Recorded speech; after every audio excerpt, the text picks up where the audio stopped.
જય શ્રી કૃષ્ણ। આજે આપણે પનીર તુફાની સબ્જી બનાવવાની છે, તો ચાલો રેસીપી શરૂ કરીએ। હોટલ જેવો ટેસ્ટ તો આપણે ઘરે બનાવવાની છે। તો ટમાટાનું થોડું પ્રમાણ વધારે હોય એ ટમેટાં લીધા છે, લીલા મરચાં લીધા છે, આદું લીધું છે અને લસણ પણ નાખી દઈશું અને ડુંગળી એક જ નાખવાની છે અને થોડા કાજુ નાખી એટલે ક્રીમી મસ્ત બને। લસણ આપણે એમાં નાખી દઈશું ગ્રેવીમાં, અલગથી આપણે એને પેસ્ટ નહીં બનાવવાની, બધું આપણે એમાં ગ્રેવી નાખી દઈશું। અને હોટલ જેવો ટેસ્ટ લાવવા માટે આપણે થોડુંક આપણે એમાં, તમે આગળ વિડીયોમાં જોજો, 2 પાવ મેં તેલ લીધું છે અને અડધો ચમચો જેટલું મેં ઘી નાખ્યું છે।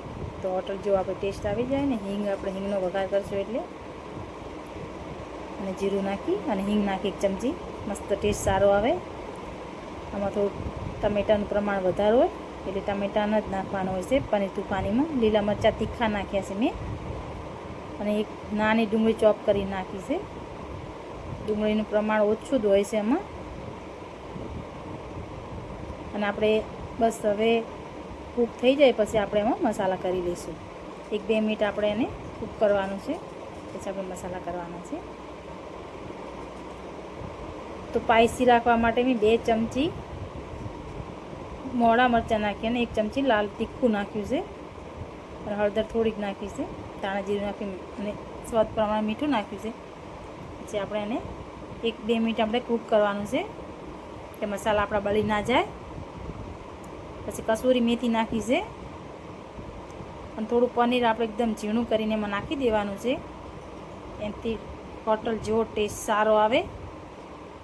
થોડું પાણી આપણે અડધી વાટકી જેટલું મેં નાખ્યું છે।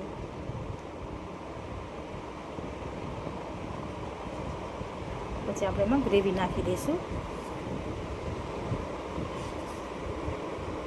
પછી આપણે એને થોડી વાર આપણે કૂક થવા રાખી દઈશું અને કિચન કિંગ મસાલો નાખી 2 ચમચી મેં, ટેસ્ટ સારો આવે અને ફ્લેવર પણ સારો આવે। લીલા ધાણા આપણે ગ્રેવીમાં જ નાખી દેવાના છે અને પછી આપણે એને હલાવીને 1-2 મિનિટ માટે આપણે એને ગ્રેવીને કૂક થવા ઢાંકીને રાખી દઈશું। પછી આપણે પનીર નાખવાનું છે।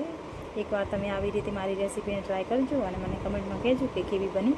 પનીર મેં થોડુંક ફ્રાય કરી નાખ્યું હતું, તેલમાં તળી નાખેલું છે, કાચું નહીં નાખવાનું, ને કે થોડું કાચું મોઢામાં એવો સ્વાદ આવશે।